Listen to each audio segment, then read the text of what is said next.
Beautiful, beautiful flowers. Ayan mga maring, namulaklak na rin ang aking halaman.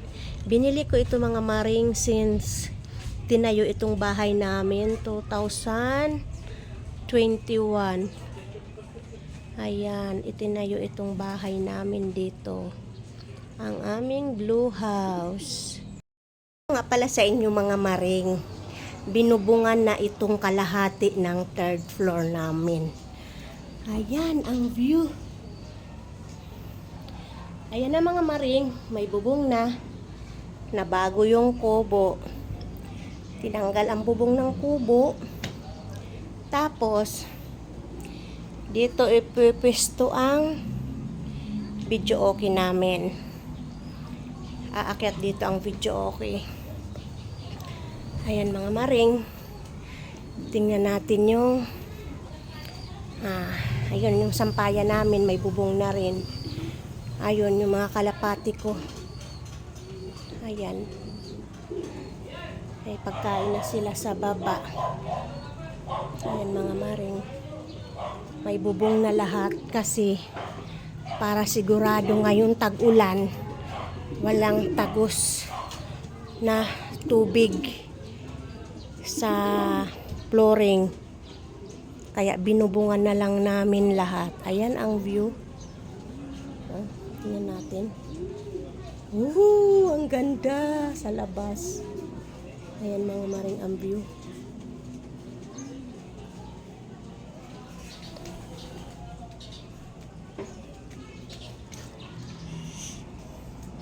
Tingnan naman natin yung view doon sa papunta sa highway.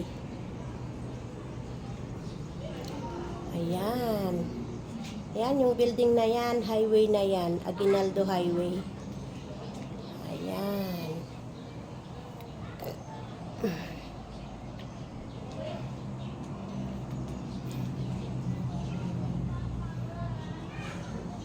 Okay, yung saging ko, sisilip ko pa ba? Saging ko, pasilip ko muna sa inyo ko. Ayan yung bunga ng saging ko, oh.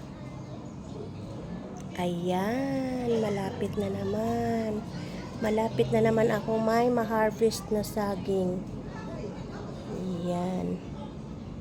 So, ayan mga maring, pinakita ko na sa inyo. Buong bahay namin ay may bubong na yero. Ayan, ganyan siya kalapad. Ayan. Kaya gumastos na naman kami mga maring dahil sa yelo at sa yero and tubular. Pero okay na yan, tingnan nga natin yung view doon sa kabilang harap. Ayun.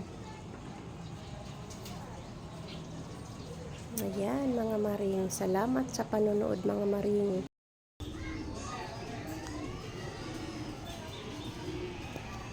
Bababa na nga pala ako mga guys, mga maring, at ipapakita ko naman sa inyo. Ayan yung paikot ng bahay namin. Ayan guys, nabubungan na lahat ang third floor. Na dati ay naka-open lang ang kalahati niyan. Pero ngayon, binubungan na lang lahat para siguradong walang tatagas na tubig ulan ngayong tag-ulan. So, ayan mga maring, ang buong bahay namin, pinapakita ko sa inyo. Ayan guys, ang sa baba namin, sa may garayan, aking halamanan. Ay, ang sarap pakiramdam mo lang mga maring. Yan ay pangarap lang namin magkaroon ng bahay paupahan, pero natupad rin namin. Pagdating ng panahon, matutupad nyo rin ang inyong pangarap. Ayan guys, nakita nyo yan. Sa katagiliran namin ay halamanan ko pa rin yan at bakanting lupa pa yan na ibininta sa amin. Ayan, hanggang doon sa kabila mga maring. Ayan, papakita ko sa inyo, may bakante pa kaming lupa dyan ng 110 square meter. Ayan, yung may kulay green na net na yan. Taniman ko ng mga gulay. Ayan guys. Ayan, mamumulaklak yan. Buti naman, mamumulaklak ka na. Namulaklak na rin siya. Once a year lang siya namumulaklak. Nakalimutan ko na ang pangalan. Ano na nga ba ang pangalan nitong aking halaman? Uy, sana mamulaklak ka na rin. Oregano ko, sobrang taba. Ayan, oh, ang taba-taba ng aking oregano. Oh. Uy, may bulaklak pa rin ang aking Vanda orchids. Ayan. Ang kalamansi ko, ang lalaki na ng bunga, ilang piraso lang ng aking mga videos, guys. Yung saging ko, hindi ko na makita ang bunga. Thank you so much. Please subscribe.